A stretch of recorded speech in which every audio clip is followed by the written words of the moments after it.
Hey everybody, just going through and we're gonna review a couple of the steps from last video if your class did not catch adding the background, the midground, and the foreground sections of our silhouette for the mountain.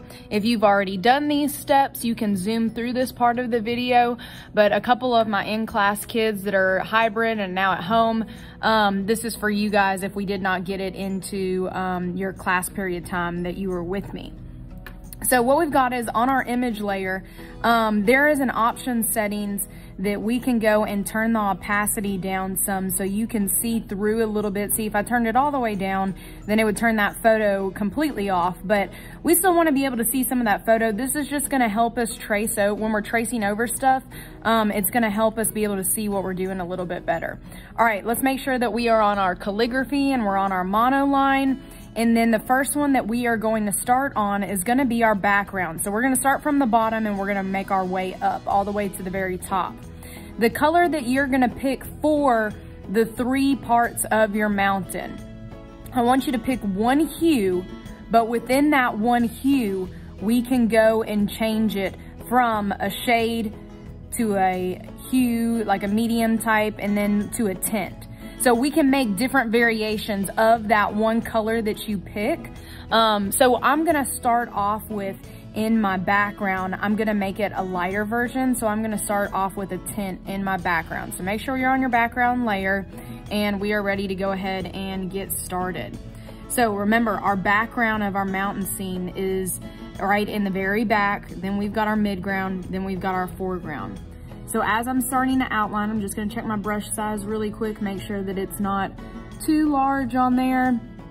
And you're gonna notice I am not 100% outlining this exactly, which is fine. If you go off a little bit, no big deal.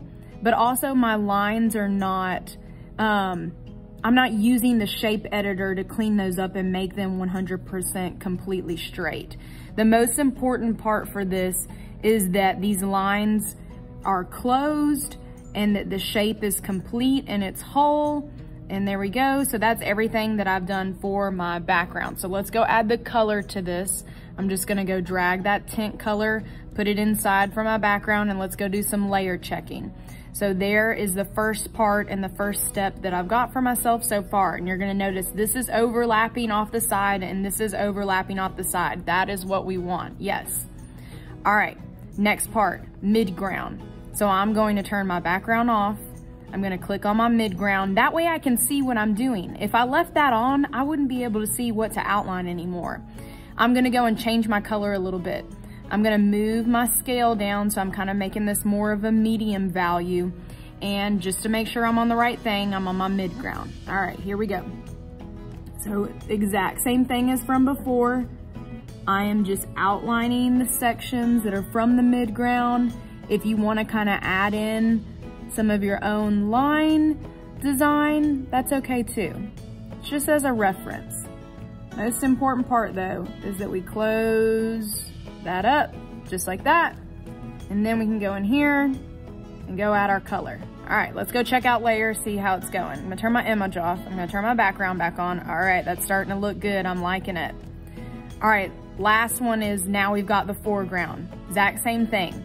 Turning this off, and I'm hitting those little check marks to turn those pieces off and make sure I'm on the foreground.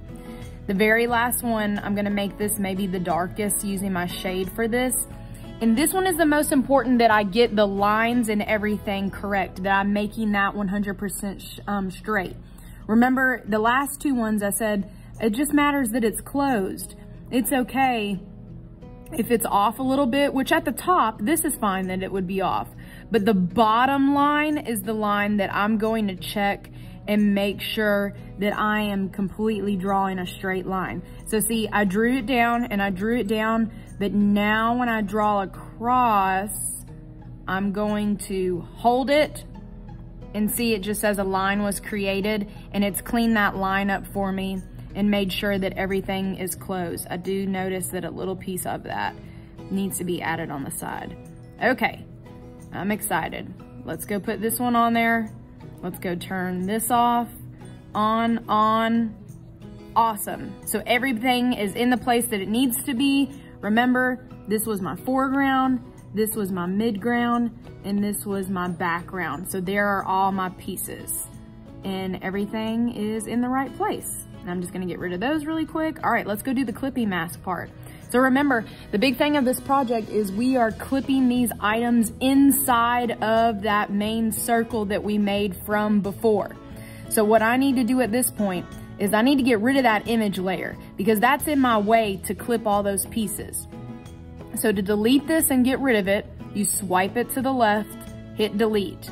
All right, let's go starting to do the clipping. I'm gonna click on my background. There's my option for a clipping mask. Perfect. I can see the arrow that's going down. Sorry. I can see the arrow that's going down into the circle. And then like look over here on the side, I'm already noticing that that's being clipped inside of the outside of that shape. And that's exactly what we want. So we're gonna click on here. We're gonna do clipping mask. Click on here. And we're gonna do clipping mask.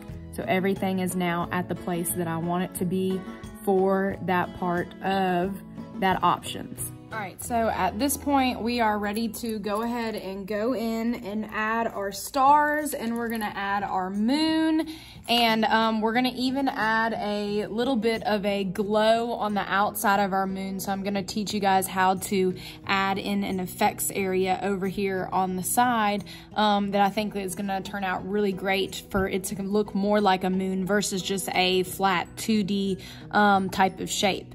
So the first thing that we're gonna go and add is we're gonna add the background behind here for our stars. And that's why it was really important that this circle color was a darker color, because if that circle color that is behind there, if it was a lighter color, we're about to go add white stars on top, they would not show up.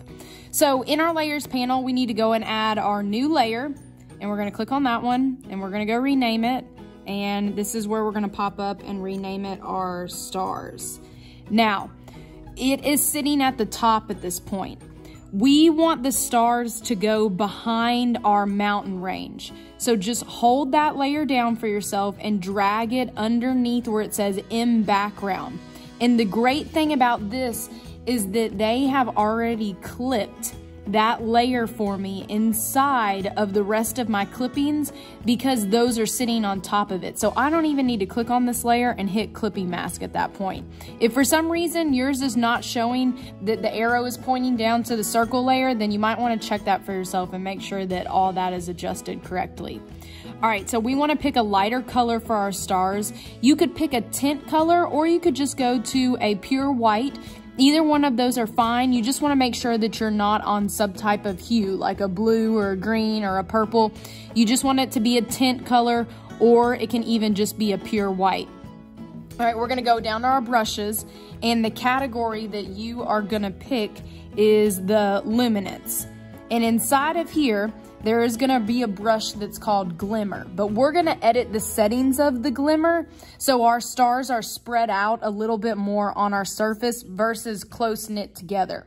So I'm gonna click on the Glimmer brush, and then I'm gonna click on it again. So I've clicked it twice at this point, so 2 times, and look at the stroke properties of what I've changed on here. If your spacing is down this way, you wanna go put your spacing on max. So we're getting the spacing between the stars at its full capacity. The next thing is on the jitter. If it's still down here where these are looking like they're closer together, put that on the max so it's spread out 100%. And then I'm gonna hit done. All right, so I'm gonna close my brushes up. I'm gonna go and just check in my layers panel one more time, make sure I'm on the stars layer. I'm gonna zoom in. And then you can totally adjust your brush size on this to decide how large you'd like your stars to be, and then maybe how small. So I'm gonna make them a little bit bigger so you can see the stars at a bigger size, and then I'll make them a little bit smaller so you can see that those are a little bit closer together. And also you can adjust the opacity on these. So maybe the ones that are closer to the bottom, you want those to be a little bit softer. So I turned my opacity down some, but then I'm gonna put it back up to 100% so you can just see what those stars look like at full opacity. So have fun with the background of this. Definitely change your brush size so you're getting a variety of different types of sizes for the stars. And then adjust your opacity and maybe make some a little bit lighter as they get down towards the bottom. So that's looking pretty good. I'm gonna just turn that off and on so you can see how the stars are being clipped inside of the circle, and we're not getting any on the outside because of the clipping mask. All right, so now it's the moon time when we're gonna go add in our effect for the moon and go add in our circle for the moon. I'm gonna place mine on the right side area over here, but you decide where you would like your moon to go. I'm gonna do a full moon. You could even do a half moon, a crescent moon. It's up to you if you would like a different type of variety for that. But for the sake of just the demo, I'm gonna do a full moon for you. So I'm gonna go over to my layers panel. I'm gonna go ahead and add this in, and I'm gonna do my rename, and I'm gonna rename this one the moon. And then just to go ahead and make sure that I remember that this also needs to be clipped, I'm gonna click on that layer and go ahead and hit clipping mask. All right, so let's go and use that technique that we learned from earlier about going to that little S ribbon and going to our ellipse tool and dragging ourselves out an ellipse for what our moon is gonna be used. And I'm just gonna go ahead and go on here and go fill in that circle that's for my moon and click off the settings so I can see that. So in my one layers panel right now, I have that one moon that I'm showing on there. All right, we're gonna go do the effect for the moon. So the moon's gonna look like it has a little bit of a glow in the background. For this, we're just going to slide to the left and duplicate this. So now see, I have two of the exact layers. So on this one, the one that's sitting underneath it, because we want the glow to be behind it, I'm gonna click on that layer and rename it. And for this one, I'm gonna put moon glow. So I know that that's the one that I need to be putting the effect on because it's gonna go underneath there. So I'm gonna hit enter, and then I'm gonna go over to this wand area, which is the adjustments. So there's a lot of different adjustments that you can make in here, and they remind me a lot of Photoshop type of adjustments. So the one that we're gonna use is called Gaussian blur. And when you click on that, if it asks you an option of do you wanna do a layer or a pencil, we want it to go on the layer, so I'm gonna click there. It says the Gaussian blur, to use it, you have to slide on your screen to make the adjustment. So I'm gonna take my finger or my stylus pen, whatever I'm using, and I'm gonna move my finger over to the right. So look, I'm gonna go put it all the way up on 100. See how you can't really see it anymore? It starts to disappear. I'm gonna bring it back down. I think it's because that glow went so far into the clipping mask, it was harder for me to see that blur. So anywhere, I'm gonna keep turning it down some. There it is at 12%. Here it is around 15. I think anywhere under 20%, you will be good. I'm gonna keep mine right there at about 13%. So that looks good for me. So I'm gonna click off of that just like that. And there's what I've got for my setup so far. So just checking my layers, I've got the moon glow, I've got the foreground, the background, the midground, and then I've got the stars all the way down there at the bottom. So this is where we're gonna pause for today, and just make sure that you've got those last couple of steps set up for yourself, and you will be doing good, and we'll have the next video uploaded next art class time.